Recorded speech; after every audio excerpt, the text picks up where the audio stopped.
Bonjour à toutes et à tous. Aujourd'hui, nous allons parler d'un sujet essentiel, les biais et les mauvais usages de l'intelligence artificielle générative. Vous avez sûrement déjà vu une texte fluide écrit par une IA, une image bluffante ou même une chanson émotive. Mais avez-vous déjà réfléchi à ce qu'ils pouvaient oublier, déformer ou renforcer? L'objectif de ces modules est simple. Comprendre ce qui est un biais, identifier ce que l'on appelle un mauvais usage et surtout apprendre à limiter ses effets pour rester pilote de nos apprentissages dans un cadre éthique et responsable. Un biais, c'est une distorsion. L'IA ne reconstitue pas le réel tel qu'il est.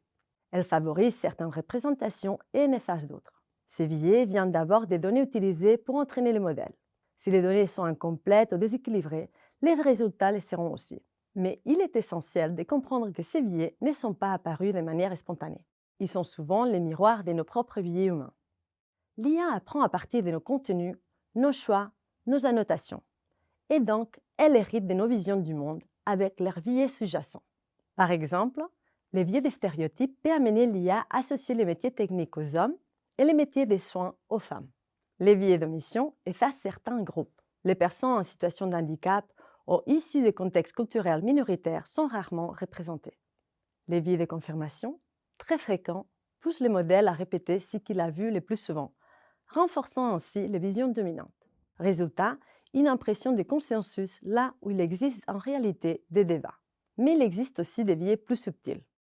Le biais de représentativité, par exemple, fait que certaines sources sont mises en avant et que d'autres sont ignorées.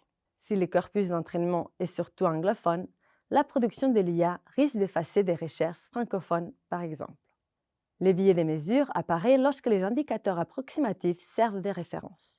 Si l'on mesure la qualité d'un article ou d'une page web au nombre de clics ou de likes, le modèle en déduira ce qui est populaire et forcément pertinent.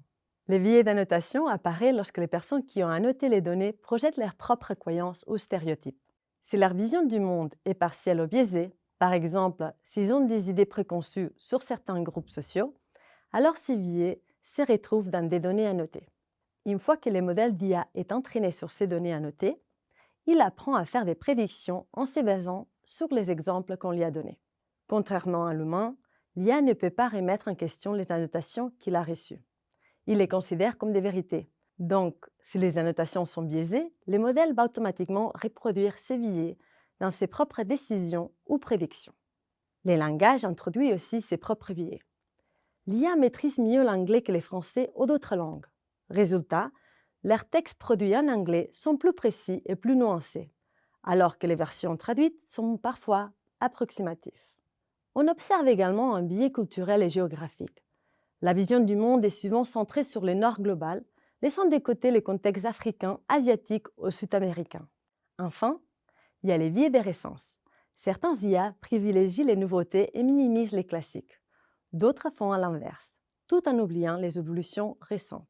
Mais les biais ne viennent pas seulement des données. Ils se forment aussi au niveau du modèle et de la manière dont il est optimisé. Les biais d'agrégation, par exemple, poussent l'IA à produire une réponse moyenne qui gomme les points de vue minoritaires. Cela peut être confortable à lire, mais on perd la recherche des divergences. Il existe aussi un biais de longueur et de format. Les modèles produisent des textes longs, bien structurés, parce qu'ils sont entraînés à plaire à l'utilisateur. Mais cette fluidité cache souvent une manque de nuances et de précision. À l'inverse, certains contenus sensibles peuvent être censurés par excès de prudence. C'est le biais de sécurité. On se retrouve avec une sous-représentation des thèmes légitimes, par exemple en santé sexuelle, simplement parce que l'IA veut éviter les sujets sensibles.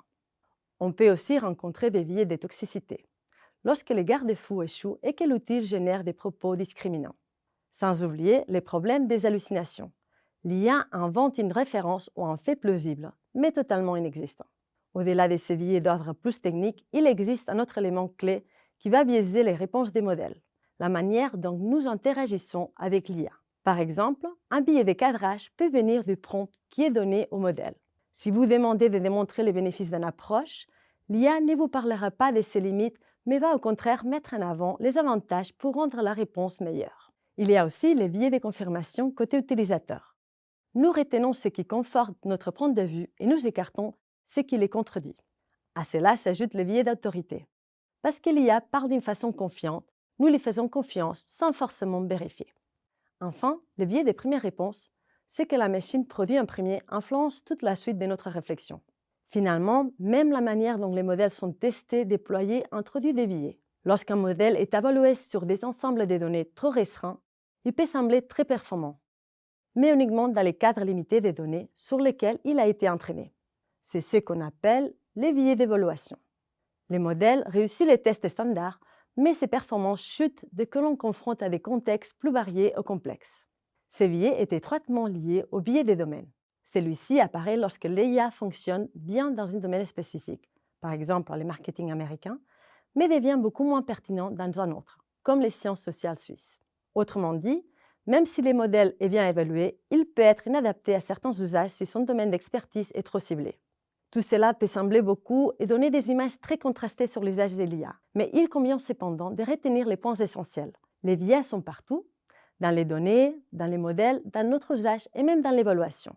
L'IA n'est pas neutre, et c'est pour cela que notre vigilance lors de l'utilisation des outils IA est essentielle. Parlons maintenant des mauvais usages qui apparaissent lorsque l'IA est utilisée de manière nuisible contre des individus ou des groupes, viole des principes éthiques ou juridiques ou manque de transparence et de responsabilité. Il ne s'agit pas seulement d'erreurs involontaires, mais aussi de pratiques problématiques. Cela peut être volontaire, comme la création de fausses citations ou de deepfakes, mais cela peut être aussi dû à une simple erreur de jugement, comme confier une tâche critique à l'IA sans contrôle. Dans les contextes académiques, cela prend plusieurs formes. Par exemple, remettre un travail produit ou modifié par un outil IA sans les signaler, ou utiliser des références inventées sans vérifier si elles sont valables. Parfois, c'est juste de la précipitation. Par exemple, lorsqu'on copie un résumé fait par l'IA sans les valider soi-même. Pourquoi est-ce grave?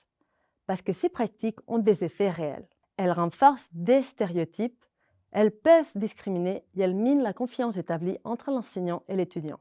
De plus, elles fragilisent votre propre apprentissage. Vous croyez avancer, mais en réalité, vous perdez l'occasion de développer vos compétences en vous appuyant sans réfléchir sur ces outils. Alors, que faire pour réduire les biais et éviter les mauvais usages? Plusieurs gestes simples permettent d'éviter ces obstacles.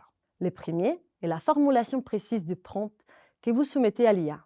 Une consigne claire qui demande un résumé structuré ou qui exige des perspectives contradictoires réduit les risques de biais.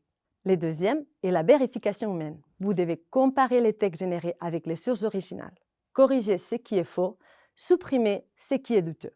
Le troisième est la transparence. Notez ce que vous avez demandé à l'IA, ce que vous avez gardé et ce que vous avez modifié. C'est une manière de rester intègre. Le quatrième est de diversifier vos sources.